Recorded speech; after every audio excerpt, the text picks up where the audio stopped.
जय श्री कृष्ण। हम अभी चौथे अध्याय पर हैं।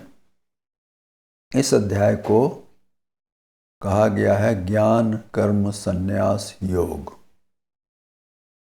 भगवान ने यहाँ सही कर्म का रहस्य, the secret of right action बताया है।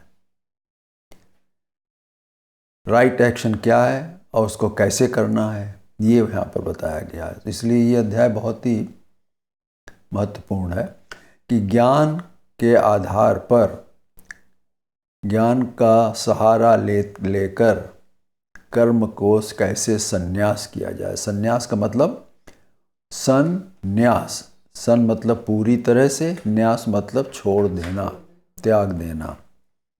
तो संन्यास का मतलब होता है पूरी तरह से उसको त्याग देना, कोई उससे नाता नहीं है। तो किस तरह से ये किया जाए, क्योंकि अर्जुन का तो समस्या उसकी ये थी कि वो कर्म करने से डरता था, कर्म में बंधन हो जाता, विच इज़ ट्रू, सही बात है। वो तो अगर कर्म कुछ करा आपने तो उसका फल तो लेने आना ही पड़ेगा आपको, उसमें कोई आपका कोई उसमें चॉइस नहीं है। तो ज्ञान का ये एक बड़ा महत्व है कि ज्ञान बताता है कि कर्म को सही प्रकार से कैसे करना है। कोई भी कर्म करना है, डेली लाइफ में जो कर्म करते हैं हम, खाना पीना उठना बैठना, उसको कैसे किया जाए कि जिससे उसमें हमारे ऊपर कोई बंधन न पड़े। अगर कर्म को सही प्रकार से नहीं करा तो उसका परिणाम सही कैसे हो सकता है। जैसे कर्म करोगे वैसे उसका परिणाम होगा, क्योंकि यहाँ संसार के अंदर everything is cut and dry. यहाँ कोई मिडिल रोड नहीं है, जैसा करोगे वैसा ही मिलेगा। तो भगवान कहते हैं कि अर्जुन, मैंने परमात्मा प्राप्ति का ये सुगम मार्ग, ये वर्ड है सुगम मार्ग, इसमें कठिनाई नहीं होगी तुमको कोई। मनुष्य के लिए इस मार्ग पर चलने में कोई कठिनाई नहीं हो सकती, क्योंकि ईश्वर ने वो मार्ग मनुष्य के लिए बनाया है। और ईश्वर को हम कहते हैं परमपिता, परमात्मा। जब पिता जो है अपने पुत्र के लिए जो मार्ग बताएगा वो बहुत कठिन मार्ग नहीं होगा, वो ही बताएगा जो वो कर सकता है। लेकिन समय के साथ, और ये बताया उन्होंने, कहा कि हमने पहले वेवस्वान को बताया, उसने मनु, और मनु से इक्ष्वाकु, इस तरह से परंपरा से ये ज्ञान चलता रहा। अगर आप मंधाता वगैरह के डिस्क्रिप्शंस देखेंगे कहीं ग्रंथों में, तो ये लोग बहुत धार्मिक लोग थे, राज्य को धर्म के हिसाब से चलाते थे, अपने मनमौजी नहीं थे। तो जैसा धर्म है उसी तरह से चलाते थे। तो उससे क्या होता था, उससे प्रजा बहुत ही प्रॉस्परस होती थी, प्रॉस्पेरिटी होती थी उनके यहाँ, क्योंकि वो धर्म पर चलते थे। तो लेकिन समय के साथ ये ज्ञान लुप्त हो गया। कोई भी चीज़ हो धीरे धीरे वो लुप्त हो जाती है संसार में। इसलिए मैं तुझे बता रहा हूँ, इसको फिर से मैं तुमको बता रहा हूँ। तो स्थूल दृष्टि के कारण, अब स्थूल दृष्टि क्या है? स्थूल दृष्टि है ये हमारा शरीर स्थूल शरीर है। तो इसकी जो दृष्टि, इससे देखते हैं हम, वो स्थूल दृष्टि है। तो आंखों से जो देखते हैं वो स्थूल दृष्टि है। तो इस स्थूल दृष्टि के कारण कि ये अर्जुन के मन में प्रश्न उठता है, क्योंकि वो कहता है कि आप तो हमारे समकालीन हैं, तो आपने विवस्वान को कैसे ये ज्ञान बता दिया? आप तो हमारे समकालीन हैं। तो भगवान कहते हैं कि अर्जुन, मेरे और तेरे अनेक जन्म हो चुके हैं, ये याद रखना चाहिए। अनंत सृष्टियाँ आई, उसमें हम आए, पता नहीं कब से चले आ रहे हैं हम।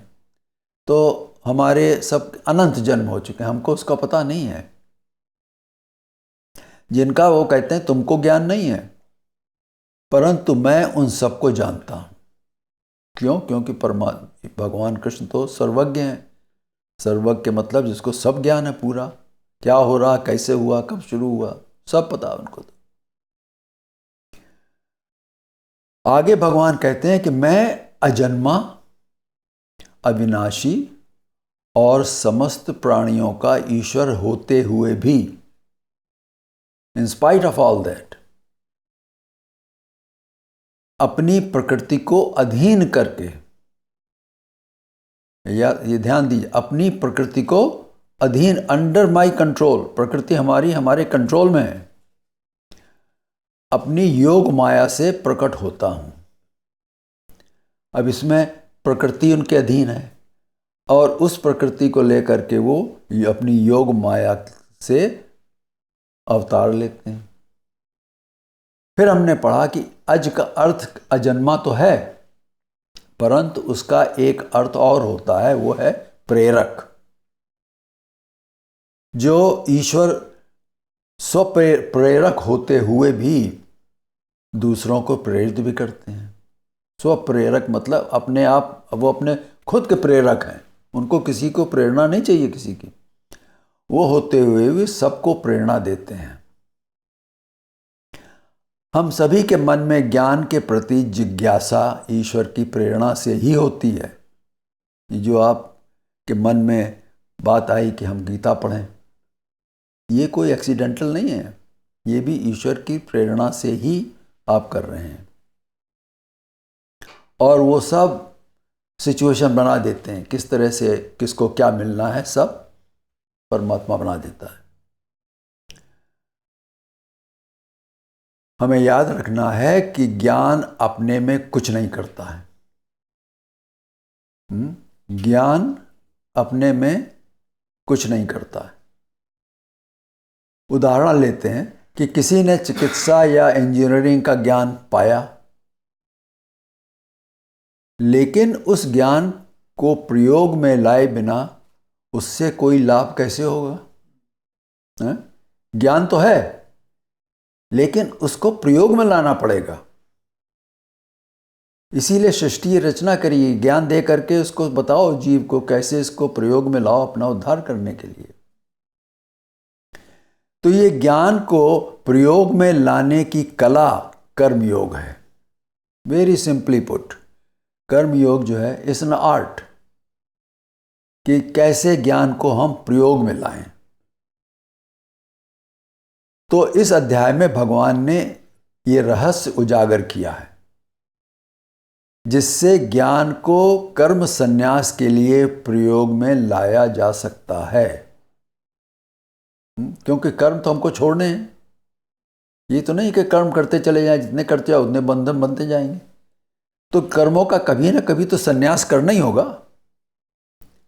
तो वो कैसे करा जाए, ये आर्ट जो है ये कर्म योग में बताया गया है। तो पिछली बार हमने देखा कि जीव का जन्म कैसा होता है? बद्ध का जन्म होता, बंधन का जन्म होता, वो बांध के लाया जाता है।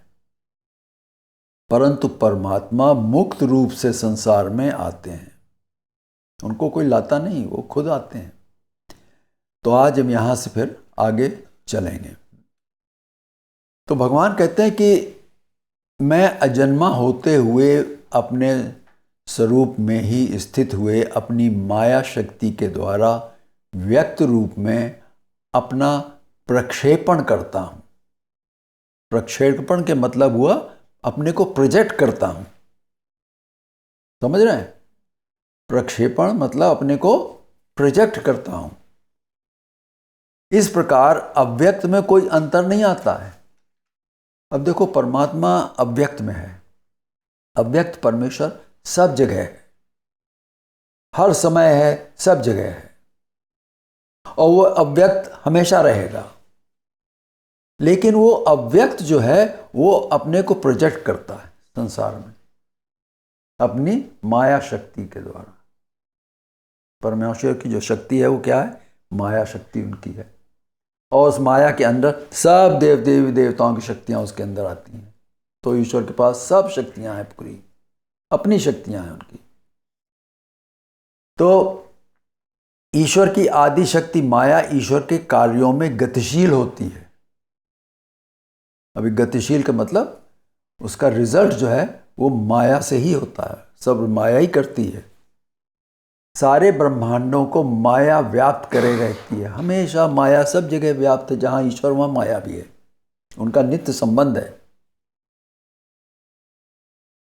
तो ईश्वर कभी भी कहीं भी अपना प्रक्षेपण कर सकते हैं, अपने को कहीं भी कभी भी प्रोजेक्ट कर सकते हैं, किसी ब्रह्मांड में हो। ब्रह्मांड तो अनेक ब्रह्मांड है ना, कोई उनकी संख्या तो नहीं है, अनंत ब्रह्मांड है। तो कहीं वो सबके ऊपर ईश्वर बैठे हुए हैं अपना, तो कहीं भी अपने को वो प्रोजेक्ट कर सकते, जहां भी जरूरत पड़ेगी, जहां भी नेसेसिटी होगी, वहां पर वो अपने को प्रोजेक्ट कर देते। ये समझना भी आवश्यक है कि ईश्वर का जन्म पूर्ण जन्म है। जहां भी ईश्वर प्रकट होते हैं, जन्म लेते हैं या प्रकट होते हैं, वो पूर्ण जन्म है, उसके साथ पूरी शक्तियां आती हैं। ये नहीं कि एक शक्ति आ गई, सब शक्तियां उसके संग आती हैं, हमेशा रहती हैं उसके कमांड में। इसलिए वो पूर्ण जन्म है, पूर्ण का जन्म है। देवताओं का भी जन्म होता है। अब यहाँ जन्म का मतलब है कि फिजिकली जन्म नहीं, जन्म का मतलब प्रकट होना। इस तरह से उसको समझना है आपको। तो देवता भी हर जगह प्रकट होती है, जहां देव की आप पूजा करो वहां पर उसकी शक्ति प्रकट हो जाती है। अगर पूजा करना बंद कर दी, वो शक्ति चली जाती है अपने स्वरूप में। जैसे लोग मंदिरों में किसी देवी देवताओं की प्राण प्रतिष्ठा करते हैं, तो पहली बात तो जिसने जो कर रहा है उसको पता होना चाहिए कौन से मंत्र कैसे पढ़े जाएं, क्या सामग्री लगाई जाए, सब बड़ा इंपॉर्टेंट है। क्योंकि देवता के काम में everything has to be perfect, कमी नहीं होना चाहिए उसमें। ईश्वर अलग है, ईश्वर तो माफ कर देते हैं, लेकिन देवता में बिल्कुल परफेक्ट होना चाहिए। तो वहां पर जब जिसकी प्राण प्रतिष्ठा करी, उसकी जितनी भी शक्ति है, उसके अंदर जो शक्ति है मंत्र पढ़ने की, मंत्र पढ़ने में भी शक्ति चाहिए, है कि नहीं? उसको आना चाहिए कैसे मंत्र पढ़ा जाए, उसका उच्चारण कैसे किया जाए, ये सब बहुत ज़रूरी है। तो उसी हिसाब से वो देवता कोई आकर के वहाँ पर प्रकट हो जाती है। उस मूर्ति में प्राण प्रतिष्ठा उसको बोला उन्होंने, उस देवता के प्राण को प्रतिष्ठित कर दिया, वहाँ रख दिया गया। अब उसकी रोज़ पूजा होती है, तो देवता वहाँ पर पूजा को स्वीकार करती रहती है। तभी तो इतने मंदिर बनते हैं सब जगह, किसी देवी का मंदिर, किसी का मंदिर, लोग पूजा करते हैं जाकर के वहाँ पर, और देवता उस प्रसन्न हो जाती है उससे। वहाँ लोगों की मनौतियाँ ही पूरी होती हैं, क्योंकि देवता खुश हो गए, मनौती हो पूरी कर देंगे। अगर वो क्रोधित हो गई तब उल्टा हिसाब हो जाएगा, मुसीबत हो जाएगी फिर तो, क्योंकि उसमें कोई दया नहीं है। देवता के अंदर कोई दया नाम की कोई चीज़ है ही नहीं, जो ईश्वर के पास है वो देवता के पास नहीं है। तो जैसे कैसे प्रकट होती हैं शक्तियाँ, जैसे हमारी आंखों में सूर्य की शक्ति है। ये जो सूर्य चमकता है, ये अव्यक्त देवता की शक्ति से चमक रहा है। वो सूर्य देवता कहीं बैठी है, वो उसकी शक्ति से वो सूर्य चमक रहा है। तो उसने अपनी शक्ति वहां डाल रखी उस प्लेनेट पे, वहां से चमक रहा है, हमको प्रकाशित करता, सब दिखाई देने लगता है। तो देखने के लिए क्या चाहिए? प्रकाश चाहिए कि नहीं चाहिए? तो प्रकाश कहाँ से आता है? सूर्य देवता से आता है। तो हमारे चक्षु में शक्ति किसकी है? सूर्य की शक्ति है। जिस दिन वो शक्ति चली जाएगी, हम देख ही नहीं सकते, चाहे कोई भी ट्रांसप्लांट कर लो, आए को कुछ कर लो, नहीं, कुछ देख ही नहीं सकते। नासिका और कानों में वायु की शक्ति है कि नहीं? हियरिंग, साउंड सब वायु से होता है। इसी प्रकार मनुष्य शरीर में सभी इंद्रियों में देवता का अंश आ गया।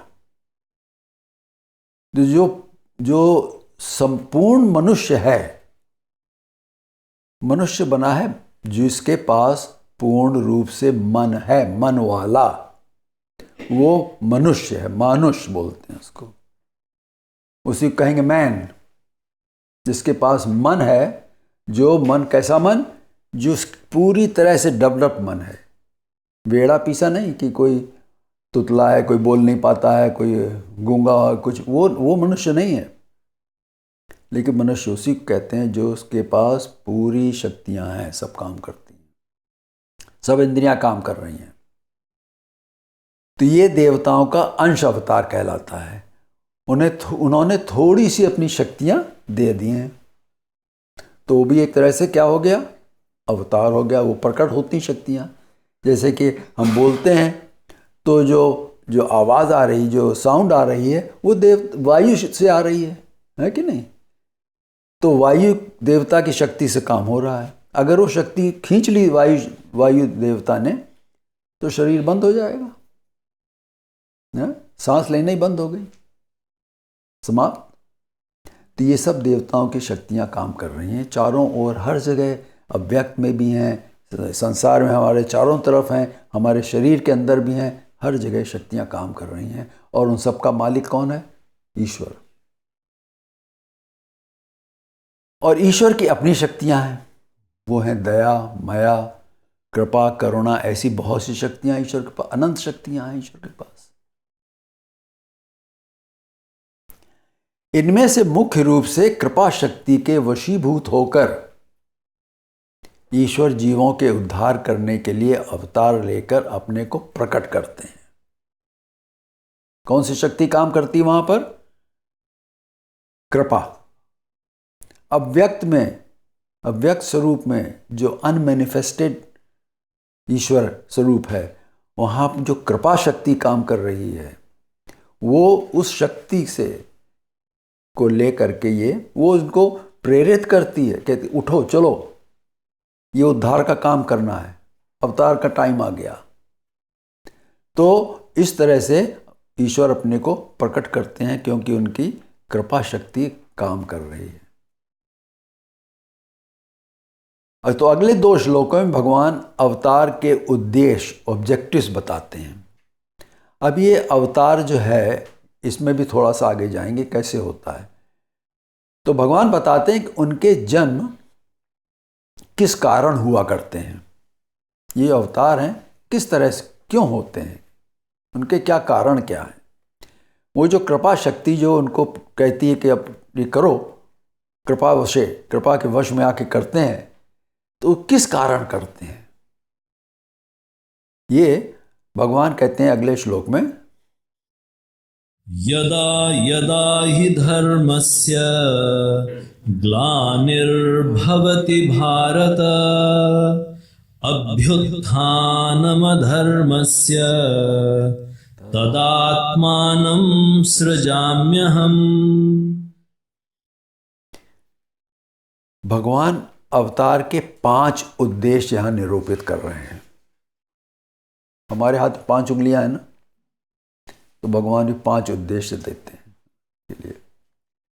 यदा यदा ही धर्मस्य ग्लानिर्भवति भारत, कि हे अर्जुन, जब जब धर्म की ग्लानि मतलब हानि होती है, उसका लोप होता है। जैसे हमने भी देखा इसी अध्याय के शुरू में भगवान ने कहा कि ये हमने पहले हमने उसको बताया, उसने सूर्य को बताया, उसने सूर्य ने फिर इक्ष्वाकु को बताया, इक्ष्वाकु मनु को बताया, मनु ने इक्ष्वाकु को बताया, इस तरह से ये, और बाद में उसका लोप हो गया ज्ञान का। तो यहाँ पर क्या है, जब धर्म की लुप्ति हो जाती है। हाँ, ग्लानि का मतलब धर्म काम ही नहीं कर रहा, वहाँ पर धर्म खत्म होता जा रहा है। अब कलयुग में यही तो है ना, कलयुग के अंदर धर्म की ग्लानि हो जाती है, तभी अधर्म कितना बढ़ता जा रहा है। आए दिन मर्डर हो रहे हैं, सब हो रहा है कि नहीं हो रहा है। और किस लिए होता है? काम और लोभ, ये 2 कारण हैं इसके। तो ये जो काम और लोभ ये बढ़ता जाता है, जैसे जैसे हीन युग आता है, ये बढ़ते जाते हैं। तो जब धर्म है तो वो गया नहीं कहीं, लेकिन उसका लोप क्यों होता है?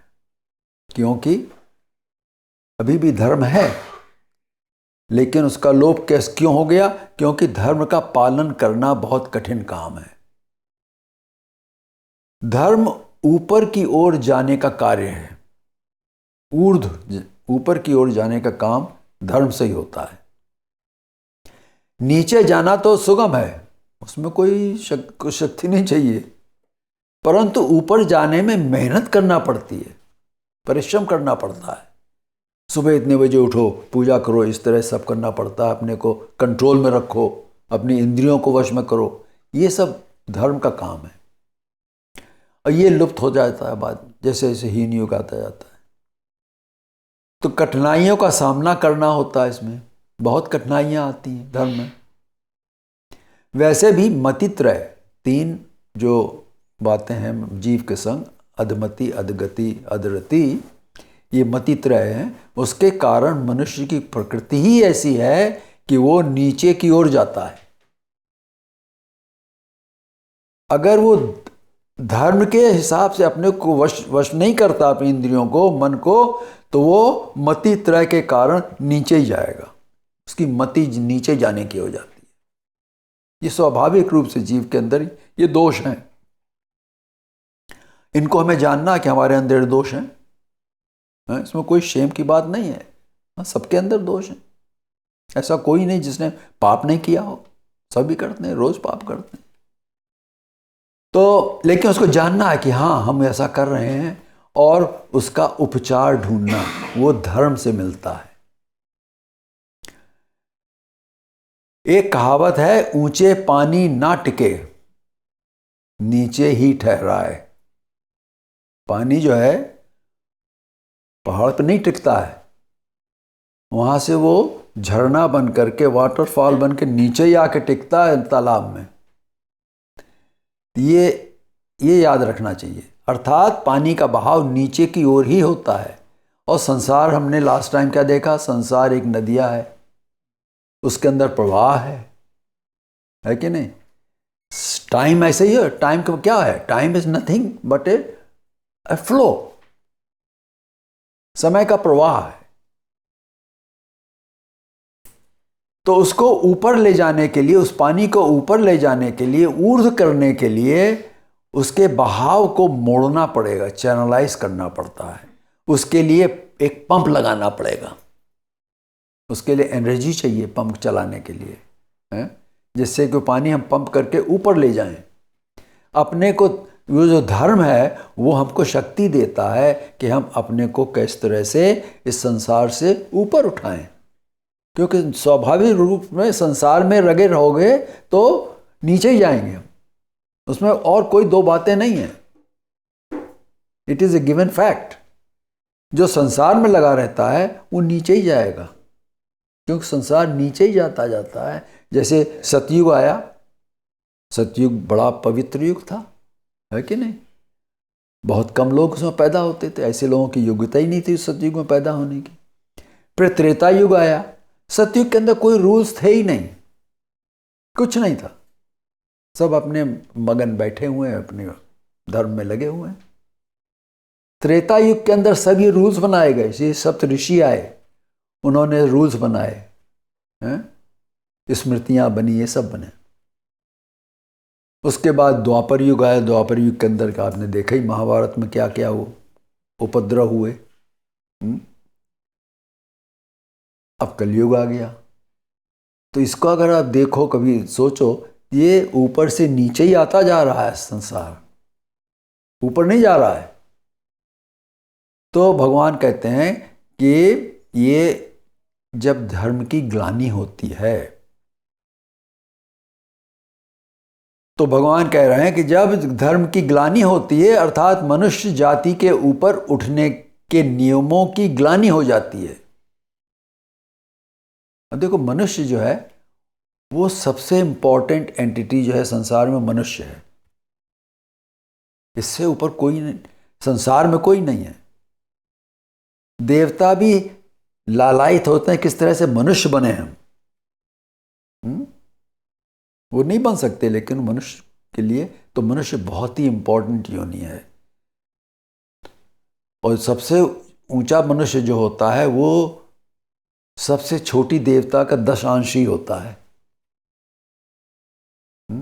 सबसे छोटी देवता की जितनी शक्ति है उसका 10वां हिस्सा ही मनुष्य हो, सबसे श्रेष्ठ मनुष्य जो होता है वो होता है। और वो देवता देखती रहती कौन सा मनुष्य इस लायक है कि वो हमारे पास आ जाए, वो अब उसको ले जाती है अपने पास, उसको विद्या देती है, उसको ले जाती है देवता। तो मनुष्य बहुत ही इंपॉर्टेंट योनि है। इसमें आकर के जीव का उद्धार होता है, मतलब वो संसार से अपने को ऊपर उठा सकता है। संसार में सब नीचे जा रहे हैं, रोज देखते रहते हैं आप।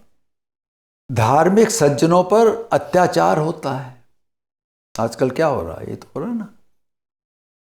तो धर्म क्या है? गीता में धर्म कई रूपों में लिया गया है।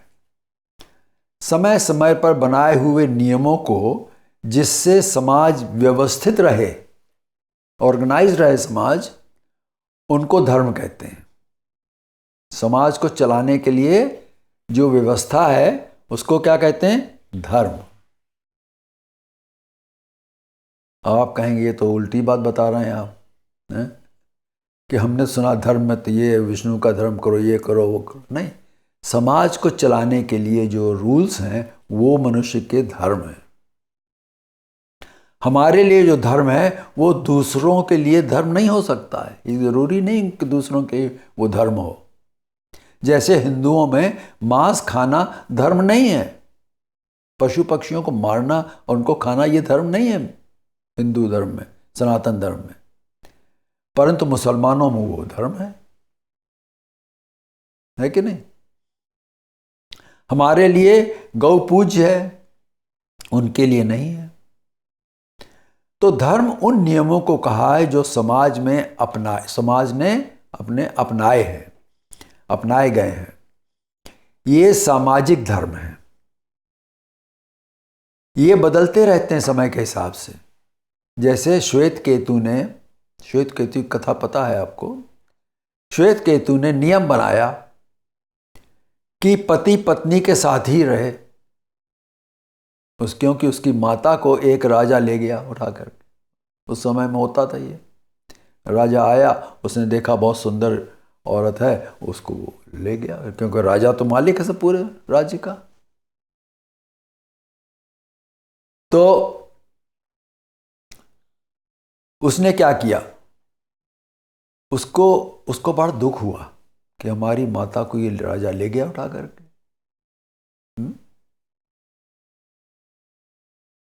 तो उसने नियम बनाया कि एक पुरुष की पत्नी होनी चाहिए और उसके संगी रहना चाहिए। उसने ये नियम बना दिया।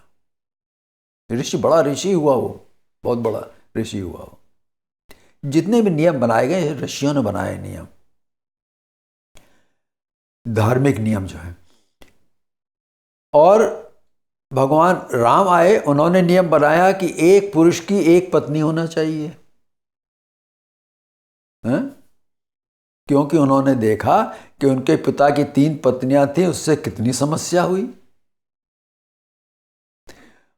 परंतु मनुष्य के लिए जो मुख्य धर्म है, जिसमें है कि ईश्वर की पूजा करो, देवता की पूजा करो।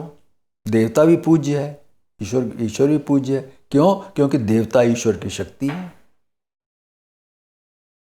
वे जो आत्मा की उन्नति के धर्म हैं वे नहीं बदलते हैं। अब सामाजिक धर्म तो बदल जाएंगे समय से, लेकिन आत्मा की उन्नति के लिए जो धर्म बनाए गए हैं वो कभी नहीं बदलेंगे।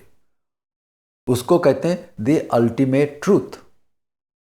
वो सत्य है और वो ईश्वर के बनाए हुए धर्म हैं जो जीव के उद्धार के लिए उन्होंने बनाए, नियम बनाए हैं। उनको गीता में भगवान कृष्ण ने दैवी संपदा कहा है। पूरा एक अध्याय उस पर है, दैवी आसुरी संपदा। ईश्वर के नियम सदा एक से रहते हैं। ईश्वर एक सही रहता, कभी उसमें कोई चेंज आता नहीं। इसको कहते हैं इम्यूटेबल। जीव भी इम्यूटेबल है ओरिजिनल फॉर्म में, लेकिन वो बदल जाता है अपने अपने स्वभाव से। लेकिन उसके उसके ऊर्ध्व होने के उसके लिए जो जो नियम बनाए हैं ईश्वर ने, वो कभी नहीं बदलते हैं, क्योंकि अल्टीमेट गोल क्या है जीव के लिए? ईश्वर में मिलना। तो वो कभी नहीं बदलता है, वो नियम वैसे के वैसे सदा रहते हैं।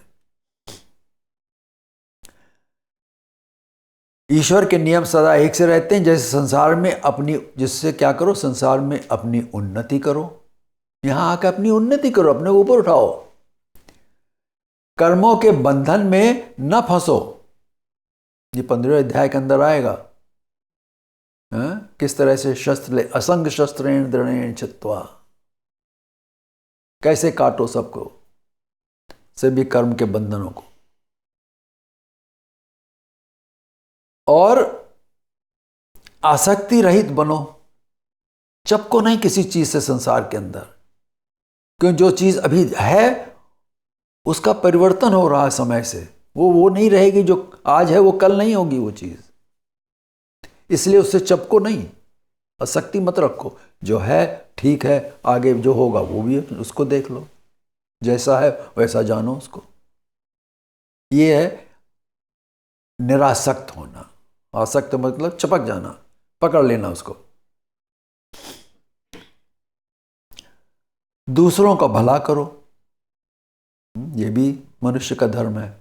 इन नियमों में अंतर नहीं आता है, ये नहीं बदलते हैं, ये हमेशा के लिए शाश्वत नियम है। अंतर आता है मनुष्य के बनाए हुए धर्म में, जो मनुष्य ने बनाए हैं नियम, उसमें अंतर आता है। लेकिन जो ईश्वर के बनाए नियम हैं जीव की उद्धार के लिए, उनमें कभी कोई चेंज नहीं आता है, वो वैसे के वैसे सदा हर युग में वही होते। जैसे पंचशील के नियम थे, मनुष्य के बनाए नियम है कि नहीं? जियो और जीने दो, कोएग्जिस्टेंस है उनका मोटो था। दूसरी ओर कौन है, किसके नियम है? पूंजीवाद, कैपिटलिज्म, जिसमें है प्रतियोगिता, कंपटीशन है, कंपीट करो एक दूसरे से। दूसरी ओर ये जो पूंजीवाद है, एक दूसरे को मारते जाओ और अपने को ऊपर बढ़ते जाओ संसार में। ये पूंजीवाद का नियम है, कैपिटलिज्म। जैसे भूगोल, ज्योग्राफी और खगोल, एस्ट्रोनॉमी बदलते रहते हैं, वैसे ही सामाजिक नियम बदलते रहते हैं। मनुष्यों में सह अस्तित्व बनाए रखने के लिए धर्म आता है, जिसके नियम कहते हैं कि प्रतियोगिता को सीमा में रखो, कीप कंपटीशन इन कंट्रोल, उसकी अति मत होने दो, क्रोध ना आए, सद्भावना बनी रहे, ये कहते हैं। तो प्रश्न है कि गीता में किस धर्म की ग्लानि के लिए भगवान कह रहे हैं? जब धर्म की ग्लानि होती है तब मैं प्रकट होता हूं।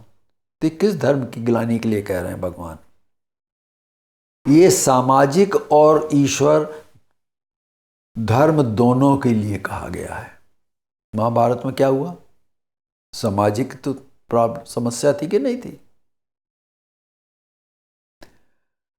संसार में जब कंपटीशन बढ़ता जाएगा तो जिसके पास बल है वो दूसरों को लूटता जाएगा, है कि नहीं? जिसकी लाठी उसकी भैंस। इसके परिणाम से अराजकता मतलब अनार्की हो जाएगी। भगवान के नियम कर्म मार्ग के अनुसार मनुष्य को कर्म करना है, परंतु वो कर्म को छोड़कर दुष्कर्म करता है तो समाज की क्या दशा होगी? कोई नियम नहीं रहेंगे और एक दूसरे का अपहरण होने लगेगा। आज समाज की यही दशा हो रही है। किसके लिए लड़ रहे हैं? ऑयल के लिए लड़ रहे हैं। ये कंट्रोल कर लो, एटम बम बना लो, उससे कंट्रोल करो सबको।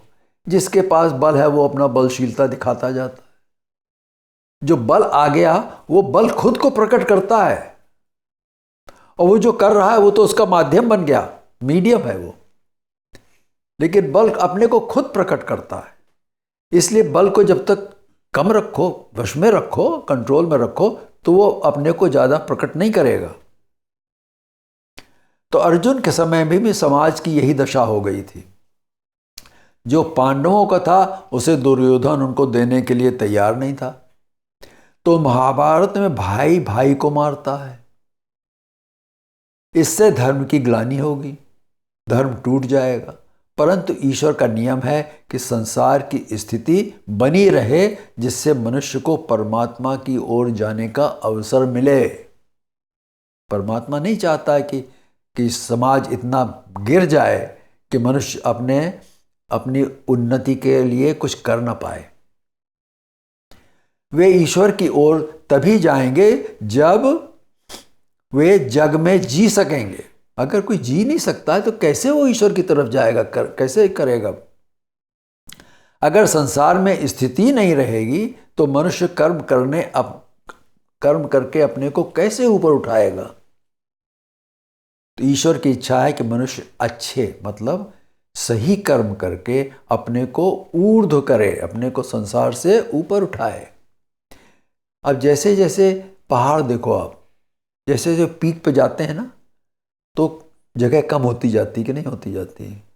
बेस में बहुत पहाड़ की बेस बहुत बड़ी होती है, ऊपर जाओ तो एक पिनकल छोटा सा पीक पहुंच गए।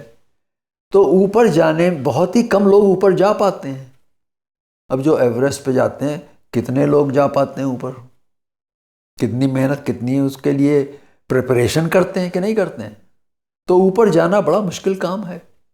ये तो फिजिकल बात बता रहे हैं, लेकिन आध्यात्मिक रूप से भी अपने को ऊपर उठाना बहुत कठिन काम है। उसके लिए सहायता चाहिए और ईश्वर हमेशा तत्पर रहते हैं कि इसको ये देख रहा है कि हमारी सहायता करो, वो सहायता करते हैं। इसको कहते हैं द अनसीन हैंड, अंग्रेजी। इसलिए जब संसार की स्थिति टूटने लगती है तो परमात्मा को आना पड़ता है। कृपा कहती है कि चलो ये टूट रहा है, कुछ करना है इसके लिए। तो यहां धर्म का अर्थ है जिससे जग धरा जाए, उसकी स्थिति बनी रहे, जिससे संसार की स्थिति बनी रहे। संभवामि युगे युगे, तब मैं युग युग में आता हूं। किसी भी युग में जरूरत पड़े मैं आता हूं, भगवान कहते हैं। अगर हम आज धर्म की बात करें तो अभी तक लोगों ने क्या किया? लोग कहते हैं कि ईसाई धर्म बड़ा अच्छा है, लेकिन इसका इतिहास क्या कहता है? इन्होंने शुरू में धर्म युद्ध, क्रूसेड किए। क्रूसेड क्या था? धर्म युद्ध था। क्रॉस मतलब सूली के नाम पर हजारों लोगों को मार देते थे, कन्वर्ट हो जाओ। इस्लाम में मुसलमानों ने क्या किया? जो अल्लाह को नहीं मानता है उसे कहा वो काफिर है, वो संसार में नहीं रह सकता है। ईसाइयों ने कहा कि जो ईसा को नहीं मानता वो इनफाइडल है, उसको खत्म कर दो। उन्होंने पहले रोमन्स को मारा, ग्रीक फिलॉसफर जैसे एरिस्टोटल, उनको सबको खत्म कर दिया उन्होंने। रोम में जो बचे रहे उन सभी को ईसाई बनाकर अपना झंडा गाड़ दिया, है कि नहीं? आज ईसाई तो कुछ बदल गए हैं, लेकिन अमेरिका तो बना ही यहां के मूल निवासियों को मारकर उनकी धरती पर कब्जा करके। ये अमेरिका क्या है? अमेरिका द ब्यूटीफुल, मूल निवासी कहां गए? जिसकी लाठी उसकी भैंस, आए मारा काटा, सबको कंट्रोल कर लिया, जमीन कब्जे में कर ली, चलो हमारा देश है। आज भी मुसलमान यही कर रहे हैं। धर्म के नाम पर संसार में आतंक फैल रहा है चारों ओर। यूरोप में चले जाओ, इंग्लैंड, कहीं भी चले जाओ, हर जगह आतंक फैल रहा है। ये कोई धर्म नहीं है। धर्म तो कहता है कि सह अस्तित्व को मानो, को एग्जिस्टेंस को मानो। जब सभी आराम से जी सकेंगे तभी तो उनका ध्यान परमात्मा की ओर जाएगा। जब खाने पीने को है, जरूरतें पूरी हो जाती मनुष्य की, तो परमात्मा की तरह सोचेगा, नहीं तो कैसे सोचेगा बेचारा वो। वृद्धावस्था में तो जीने ही नहीं देते लोग। तो भगवान कहते हैं अभ्युत्थान अधर्मस्य, जब अधर्म की वृद्धि होती है, पहली बात क्या थी, धर्म की ग्लानि होती है, दूसरा रीजन अधर्म की वृद्धि होती है, जब जनता इन बनाए हुए नियमों को तोड़ने लगती है, जनता को संभावना होती है कि अधर्म से अधिक सुख प्राप्त होगा, अधर्म करने से सुख मिलेगा, तभी तो लोग अधर्म करते हैं। आई फील गुड, राइट, इसको थप्पड़ मार दिया, oh it feels very good, उसको नीचा कर दिखा दिया हमने, हम ऊपर हो गए। तो ये अधर्म की वृद्धि हो रही है। क्यों? क्योंकि उसको उससे सुख मिलता है, मन को आनंद आता है। कितने लोगों को हमने कन्वर्ट कर लिया, देखो कितने रकम, हम तो जन्नत जाएंगे, अब तो हम क्या होगा। तदात्मानम सृजाम्य हम, तब ही मैं अपने को रचता हूं। सृजान में हम, सृजान अहम, अपने को रचता हूं, सृजन करता हूं, मैं अपने को उत्पन्न करता हूं। हमने देखा आत्मा, कॉन्शियस को हमने आत्मा कहा, क्यों? क्योंकि कॉन्शियस प्रेरित करती है आगे बढ़ने के लिए। इससे ये अनुमान, इन्फ्रेंस निकलता है कि ये आवश्यक नहीं कि सदा वो परमात्मा ही आते हैं, स्वयं आते हैं, वो किसी भी मनुष्य के रूप में आ सकते हैं और आ जाते हैं। वो किसी भी मनुष्य में अवतार ले लेते हैं, मनुष्य को अपनी शक्ति दे देते हैं, उठो खड़े हो काम करो। अर्जुन को शक्ति भगवान कृष्ण की शक्ति थी जिससे अर्जुन युद्ध किया, उसके पास कोई शक्ति नहीं थी, भगवान कृष्ण शक्ति दी, और महाभारत पूरी होने के बाद, युद्ध होने के बाद उन्होंने उसको गले लगाया और उसकी शक्ति छीन ली। तो जब उसको भेजा कि इन औरतों को लेके जाओ, और भीलों ने उसको लूट लिया रास्ते में, वो कुछ नहीं कर पाया, क्योंकि शक्ति भगवान कृष्ण की शक्ति थी जो उन्होंने दी थी अर्जुन को। तो किसी को किसी में अवतार, इसको कहते हैं अवतार लेना। वो किसी भी मनुष्य को बड़ा बना देते हैं, किसी मनुष्य में वो ज्ञान दे देते हैं, तो वो मनुष्य महात्मा बन जाता है। ज्ञान अपने आप थोड़ी, वो तो ईश्वर की देन है ना, तभी तो महात्मा बनता है वो। ये आवश्यक नहीं कि परमात्मा सदा श्री कृष्ण की तरह अवतार लेकर के आए, ये कोई आवश्यक नहीं है। अब आज देखो, भारत में ही देख लो, कहाँ चाय वाला, कहाँ प्राइम मिनिस्टर बन गया है, और कितना उसने बदल दिया भारत को। ये कहाँ से शक्ति आ रही है? ये शक्ति ईश्वर की शक्ति आ रही है। वो समय आ गया उसको चेंज करने का, तो उन्होंने किसी के अंदर अपनी शक्ति डाल के करो ही काम करो, वो करवा रहे हैं उससे काम। आत्मानम सृजाम्यहम्, मैं अपनी आत्मा को उसके अंदर डाल देता हूं। यहां आत्मा क्या है? उसकी चेतना, अपनी शक्ति को उसके अंदर डाल देता हूं, और वो मनुष्यों को ऊपर उठाने का कार्य करता है। अब समझे? द चोजन वन, इसको कहते हैं द चोजन वन अंग्रेजी में। तो परमेश्वर का पहला नियम है धर्मस्य ग्लानिर्भवति, जब धर्म की ग्लानि होती है। दूसरा नियम है अधर्मस्य अभ्युत्थानम भवति, मनुष्यों की प्रवृत्ति अधर्म की ओर बढ़ती जाती है, तब मानवता के धर्म की सुव्यवस्था के लिए मेरा अवतार होता है। अवतार लेकर मैं क्या करता हूं? अगले श्लोक में भगवान बता रहे हैं। परित्राणाय साधूनां विनाशाय च दुष्कृतां धर्म संस्थापनार्थाय संभवामि युगे युगे।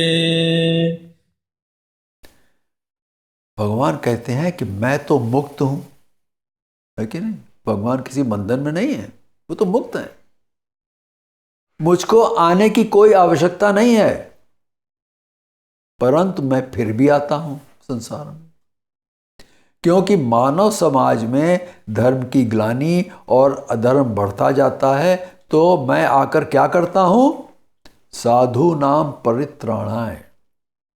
जो साधु सज्जन पुरुष हैं, जिनको समाज में लोग कष्ट दे रहे होते हैं, उनको बचाने के लिए और उनका उद्धार करने के लिए आता हूं।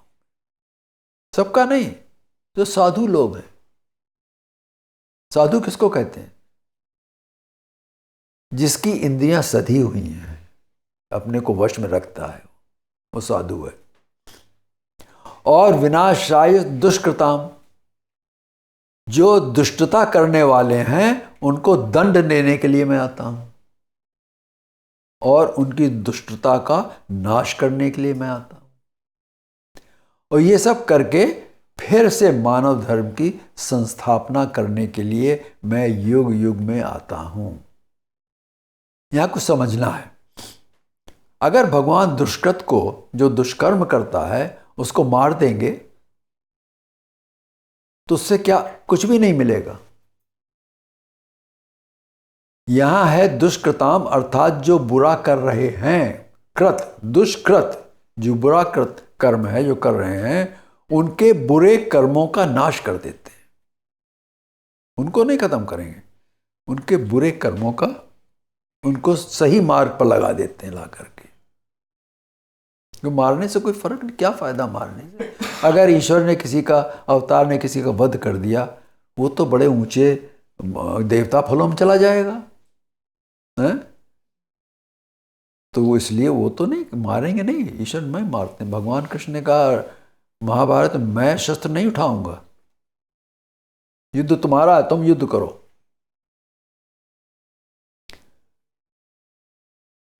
तो बुरे के अंदर की बुराई को समाप्त करते हैं। ईश्वर अवतार अगर किसी को वध कर देते हैं तो वो ऊंचे फलों में चला जाता है, उसको तो सुख मिलता है। तो दुष्कृत को जो कर रहा है उसको सुख क्यों देंगे भाई? इसलिए भगवान श्री कृष्ण ने अर्जुन को कहा, मैं तुम्हारा सारथी बनूंगा, युद्ध नहीं करूंगा। अगर वो किसी को मार देते तो सब ऊंचे फलों में चले जाते। अगर किसी बुरे की बुराई को हटा दो तो बुरा नहीं रहा, वो अच्छा हो गया। और मैं क्या करता हूं? भगवान कहते हैं धर्म संस्थापनार्थाय संभवामि युगे युगे। मैं लोगों के मन में धर्म को स्थापित करता हूं। ये नहीं है कि ऑर्गेनाइजेशन बना दिया उन्होंने, वो हर एक के मन के अंदर चेंज लाते हैं। धर्म हर एक के मन के अंदर धार्मिक भाव डालते हैं आकर के, कि धर्म करो, अधर्म मत करो। यहां धर्म का अर्थ है वे नियम जो सत्य पर आधारित हैं, अर्थात जो नियम ईश्वरीय नियम है वो उनको दुष्कृत के अंदर डालते हैं। जो अटल नियम है, ये नियम मनुष्य के बनाए नियम नहीं है। मनुष्य तो अपनी जरूरतों के अनुसार अपने बनाए नियम बदलता रहता है। तो भगवान कह रहे हैं कि वे जो ईश्वरीय नियम हैं उनको फिर से रखने के लिए, to revive the rules based on the truth, मैं प्रत्येक युग में अवतार लेता हूं। यहां प्रत्येक युग का अर्थ है कि यह आवश्यक नहीं कि वो स्वयं आए, वे किसी भी आत्मा में अवतरित होकर उससे वो कार्य करा देते हैं जो साधारण मनुष्य स्वयं नहीं कर सकता है। इस प्रकार ईश्वर अवतार के 5 उद्देश्य बताए भगवान कृष्ण ने। तो ईश्वर संसार में न तो मनुष्यों की तरह आते हैं, और ना ही उनके कार्य मनुष्य की तरह होते हैं। वो तो विलक्षण है, बिल्कुल अलग है। वो तो ईश्वर है। तो वे बिल्कुल अलग रूप से आते हैं और अलग रूप से ही कार्य करते हैं। भगवान कहना चाहते हैं कि मेरे कार्यों को जो जानेगा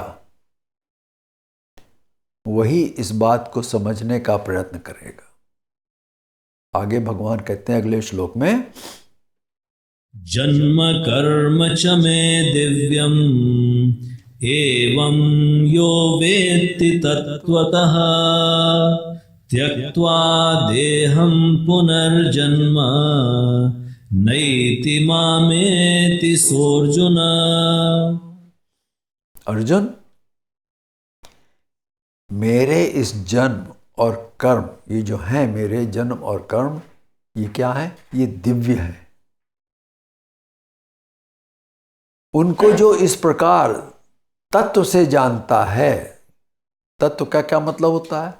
एसेंस, उसका मूल रूप से जिसको जानता है, वो भी इस शरीर को छोड़ने के बाद दिव्य बन जाता है। दिव्य को अंग्रेजी में क्या कहेंगे? डिवाइन। दिव्य शब्द बना है, उसका रूट है प्रकाश। दिवहा धातु प्रकाशे वर्ते। तो दिव्य वो है जिसके अंदर प्रकाश होता है। जो जिसके अंदर प्रकाश होगा वही तो दिखाई देगा हमको। वो हमारे ऊपर प्रकाश डाल सकता है कि नहीं डाल सकता है? जिसके पास प्रकाश ही नहीं है वो कैसे हमको मदद करेगा? तो दिव्य का मतलब क्या है? डिवाइन कौन है? जिसके पास प्रकाश है, जो प्रकाश दूसरों के ऊपर डाल सकता है। मतलब वो हमसे ऊंचा है। वो हमारे अंदर कोई प्रकाश नहीं है, तभी तो हमको लाइट जलाना पड़ती है। अगर प्रकाश होता तो हम क्यों, हमको सब दिखाई देता वैसे ही। तो हमें यह समझना है कि ईश्वर के जन्म और कर्म दिव्य कैसे हैं, ये समझना। परमात्मा के कर्म साधारण नहीं होते हैं। उनको संसार में आने के लिए माता के गर्भ में रहना आवश्यक नहीं होता है। भगवान कृष्ण का जन्म विलक्षण, असाधारण था, आश्चर्यजनक था। उन्होंने 6 मास के बाद ही जन्म ले लिया। भागवत पुराण में आता है कि ईश्वर के सभी कार्य दिव्य होते हैं, अनोखे होते हैं। मनुष्य का जन्म शारीरिक जन्म होता है, उसे स्थूल या पार्थिव जन्म कहते हैं। पार्थिव जन्म कहते हैं। जो मनुष्य का जन्म है ये स्थूल शरीर जन्म होता है, पार्थिव जन्म होता है, पृथ्वी से बना, मिट्टी का बना। ये सभी प्राणियों को प्राप्त होता है, चाहे वो बर्ड हो चाहे एनिमल हो, सबको वही मिलता है। वेद में गायत्री मंत्र है, उसमें है कि ओम भूर्भुवः स्वः। यहां ब्रह्मांड में, ब्रह्मांड के लिए भू कहा गया है। स्थूल शरीर के भू जो है वो क्या है? स्थूल शरीर है, भूमि से बना है। भुव, भुव क्या है? अंतःकरण, जो हमारे अंदर अंतःकरण कार्य करता, वो क्या है? भुव। और स्व बुद्धि के लिए है। तो ब्रह्मांड में क्या है? भू पृथ्वी के लिए है, और भुव अंतरिक्ष के लिए है, और स्व स्वर्ग के लिए है। क्योंकि वेदों के अंदर जो है, वेदों का ज्ञान स्वर्ग ले जाता है। अगर वेद के हिसाब से 100 यज्ञ कर लो तो स्वर्ग तक पहुंच जाओगे। तो ब्रह्मांड के लिए भू क्या है? पृथ्वी। भुव क्या है? अंतरिक्ष। और स्व क्या है? स्वर्ग। और पिंड में, हमारे शरीर में भू क्या है? स्थूल शरीर। भुव अंतःकरण और स्व बुद्धि। अब समझ रहे हैं आप? ये भूर्भुव स्व है। तो पार्थिव स्थूल शरीर से ऊंचा क्या है? अंतःकरण है। अंतःकरण का शक्ति है। सूक्ष्म शरीर उसको बोलते हैं। और स्वर्गीय अर्थात दिव्य, वो दिव्य क्या है? वो है बुद्धि। हमारी जो बुद्धि है वो दिव्य है। तो जो ज्ञान, जो प्रकाश होता है वो बुद्धि में ही आता है, बुद्धि से ही आता है। हमारी बुद्धि बदल जाती है तब हमको ज्ञान होता है। ज्ञान का क्या प्रभाव हुआ? हमारी बुद्धि के अंदर चेंज आ गया, हमारे सोचने का ढंग बदल गया, हम अपने को ऊपर उठाने की सोचने लगे। अब समझ रहे हैं आप? ये डिवाइन पावर देते हैं भगवान, जिसके कारण हम अपने को ऊपर उठाने की कोशिश करते हैं। तो ईश्वर का जो जन्म है वो बाहरी चीजों में नहीं आता है। श्लोक 6 में कहा आत्म मायया। तो भगवान कहते हैं कि मेरी माया, उसके जो शरीर है, जो अवतार का शरीर होता है, वो माया जो है वो दिव्य बनाती है। उसका शरीर ही दिव्य होता है ईश्वर का अवतार का। उसका शरीर जिसे त्रिविध माया, उसमें क्या है? त्रिविध माया, जड़ अजड़ और चिज्जड़, तीनों तरह की माया होती है अवतार के शरीर में। उससे व्याप्त है और उससे उसको कोई मतलब नहीं होता है। जो अंदर अवतार, जो ईश्वर स्वरूप है, उसको उस शरीर से कोई मतलब नहीं होता है, उससे अलग रहता है। वो शरीर नहीं बनता है। कभी ईश्वर किसी जीव को गर्भ से निकालकर उसे ऊंचे पद पर भेजकर उसके अंदर अपने को अवतरित कर लेता है और उसके गर्भ से प्रकट हो जाता है। तो कभी किसी के मृत शरीर को उठा करके उसमें आ जाता है, परंतु वे अपने शरीर को नहीं रचते हैं। ईश्वर अपना शरीर कभी नहीं रचते हैं। देवता अपना शरीर रच के आ जाती, रचमच करके आती है। ईश्वर कभी अपना शरीर नहीं रचते हैं। उसका एक रहस्य है कि वो किसी जीव को ले प्रयोग करके अपने को लाते हैं, जिससे उस जीव का भी उद्धार होता है। जैसे किसी जीव को गर्भ से निकाल के भेज दिया ऊंचे पद पर, तो उसका तो उद्धार हो गया, ऊपर पहुंच गया कि नहीं पहुंचा? अब उसमें आ गए हैं। या किसी का मृत शरीर उठा लिया, वो तो चला गया, तो उसका भी कल्याण हो गया, उसके माता पिता का भी कल्याण हो जाता है। उनका संबंध तो बड़ा ऊंचा होता है। शरीर वो ऐसा छोटा संबंध नहीं होता है। वो दिव्य जन्म तो आत्मा बुद्धि क्षेत्र में ईश्वर स्वरूप के स्फुरण, इसको समझना की जरूरत है। ये दिव्य जन्म तो आत्मा बुद्धि क्षेत्र में ईश्वर स्वरूप के स्फुरण, अराइजिंग, ब्रेकिंग थ्रू, स्फुरित होता है उसमें स्वरूप। इस तरह से होता है। किसमें स्फुरित होता है? बुद्धि क्षेत्र में। आत्मा बुद्धि क्षेत्र में ईश्वर स्वरूप स्फुरित होता है। It arises from there, breaks through. अद्भुत कारण या ईश्वर की कृपा से किसी की बुद्धि में दिव्य इच्छा, प्रेरणा या प्रभाव से जब अद्भुत परिवर्तन होता है, समझ रहे हैं आप? जब किसी की बुद्धि में एक अद्भुत परिवर्तन होता है, चेंज आती है, इसे दिव्य जन्म कहते हैं। परमेश्वर के दिव्य जन्म को अयोनि संभव और पार्थिव जन्म को योनि संभव कहते हैं। परमेश्वर कभी योनि में नहीं संभव नहीं होता है, वो तो अयोनि संभव है। ईश्वर स्वरूप सर्वव्यापक है। इस पे ध्यान से समझिए इसको आप। ईश्वर स्वरूप क्या? सर्वव्यापक है। सर्वव्यापक क्या मतलब होता है? हर जगह, इनसाइड एंड आउट, हर चीज में वो, एक एक कण के अंदर, हर जगह वो है व्यापक। उसने व्याप्त कर रखा है, सबको ढांक रखा है, कवर कर रखा है। और ईश्वर क्या है? सर्वशक्ति युक्त भी है।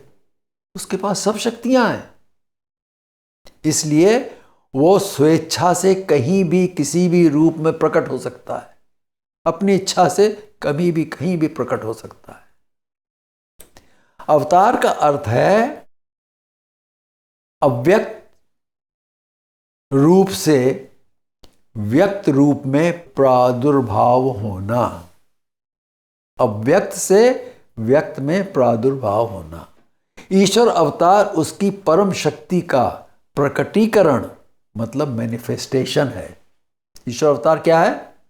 उसकी परम शक्ति का मैनिफेस्टेशन है। शक्ति मैनिफेस्ट होती है। ईश्वर शक्ति का आविर्भाव मैनिफेस्टेशन किस प्रकार होगा, इस विषय में कुछ नहीं कहा जा सकता। कैसे करेगा वो कोई नहीं कह सकता है। वो तो उसकी इच्छा है, जैसे कर चाहेगा वैसे प्रकट हो जाएगा, मैनिफेस्ट कर लेगा। ये बहुत ही अलौकिक एवं रहस्यमय विषय है। ये हम नहीं जान सकते हैं, वो तो केवल ईश्वर ही जानता है।